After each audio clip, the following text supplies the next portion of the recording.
from the valley of Wada, and we owe it to show gratefulness, where the call is to Allah, where the call is to Allah. And I'm sure probably some of you have heard this story before, so I apologise. I'd lit a candle, I had the window open, I had the curtains drawn, I was trying to get that really spiritual feeling. It was a nice summer night in Melbourne, as summer as it can get in Melbourne. And I was sitting there thinking, this is it, this is the night. I'd been, investigating all the spiritual proofs, all the scientific proofs about the fact that the mountains are the pegs, about, how the embryo develops inside, the woman, all these amazing proofs, but I still needed that little push. It's like I was on the edge of a cliff. I was ready to jump. I just needed a push. So I was sitting there, it was very quiet. I was reading Quran, I stopped. I said, Allah, this is my moment. This is the time I'm about to jump into Islam. All I need is just a sign. Just a little sign, nothing huge, maybe a bolt of lightning.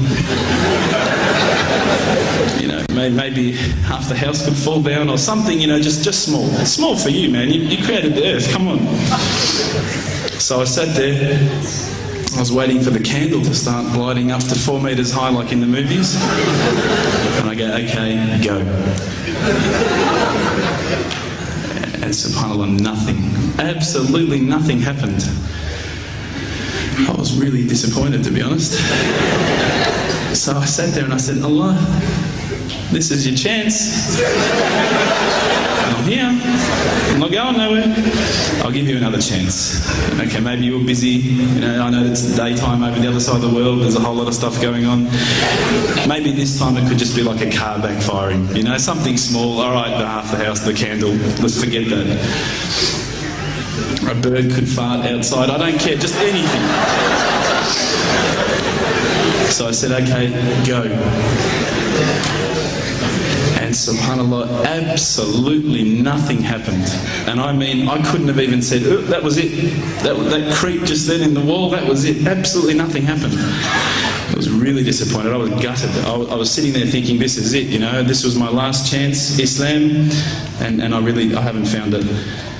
I pulled back the Quran, I turned back to where I was reading. SubhanAllah, the very next verse on the next page, for those of you who ask for signs, have we not shown you enough already? Look around you, look at the stars, look at the sun, look at water. These are the signs for the people of knowledge. SubhanAllah.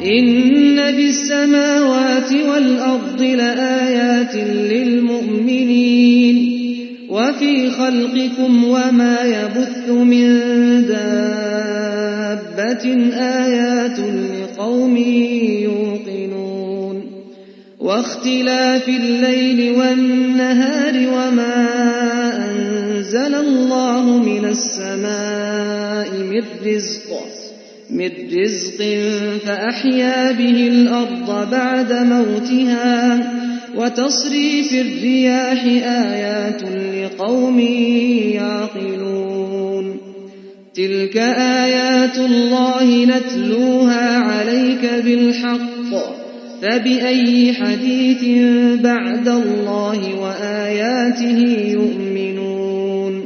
Oh, the white moon rose over us from the I threw the doona over my head and I pretended I was asleep. I was that scared because I couldn't believe how arrogant I'd been to want my own specific sign when all the signs had been there for me all along.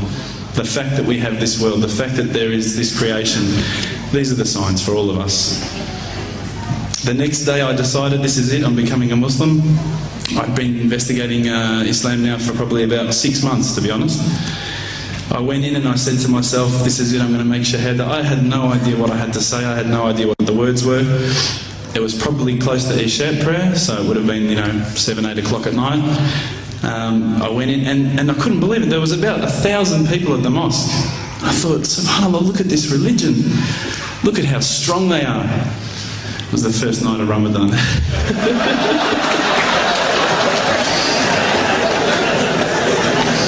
Ramadan Muslims. So I sat there and I was very nervous, I must admit. I got up and this person's going to me, you got to say these words, bro, ashhadu. I'm going, what? Ash what? Can't I just say it in English? No, they say, no, you got to say it in Arabic. And I thought, looked out over the sea of beards that I could see in front of me, and I thought, if I get these words wrong, I'm a dead man again. I had this fear, you know. And they were staring at me, and I don't know if you know this, but Australians can't stare. Lebanese people can stare. So I was sitting there, I was very scared. I got up, and subhanAllah, as soon as I started to say the words, all fear went out of my mind.